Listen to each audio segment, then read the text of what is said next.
So today our topic is human eye. చాప్టర్లో కొంచెం points గురించి మాట్లాడుకోతున్నాం. The maximum focal length of a human eye is 2.5 cm. Minimum focal length of a human eye is 2.2 cm or minimum 2.27 cm. Minimum focal length నుంచి వెళ్ళి maximum focal length మధ్యలో a distance set చేసినా కానీ అది defected I పర్సన్కి కనిపిస్తుంది. అదే non defected అంటే ఐస్ ఎంత దూరమైనా క్లియర్ కనిపించే వాళ్ళకి మినిమం ఎంత చిన్నదైనా కానీ ఎంత డిస్టెన్స్ ఉన్నా కానీ కనిపిస్తుంది. సో ఐ డిఫెక్ట్స్ 3 టైప్స్ ఉంటాయి: myopia, hypermetropia, presbyopia. Myopia near sight defects. ఎప్పుడు రీజన్ ఏంటిది, నేచర్ ఏంటిది, రిఫ్రాక్షన్ ఏంటిది.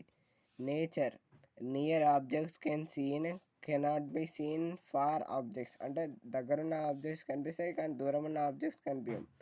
Maximum focal length 2.5 cm.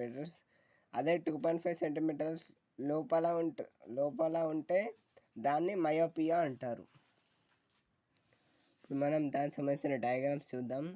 First diagram, ఇది ఐ అనుకొని ఇమాజిన్ చేసుకొని ఇది ఐ లెన్స్, ఇది రెటినర్. ఇది రెటినర్ మీద ఫామ్ అవుతుంది అంటే ఈయనకి హైపర్మెట్రియా ఉంది.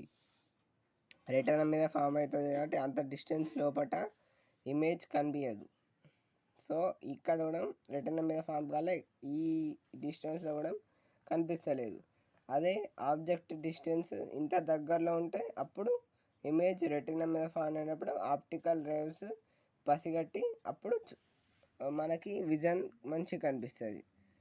ఇప్పుడు మనకి ఎంత డిస్టెన్స్లో ఉన్నా కానీ ఆబ్జెక్ట్ సరిగా కనిపించాలంటే మనం యూజ్ చేయాల్సిన లెన్స్ కాన్కేవ్ లెన్స్.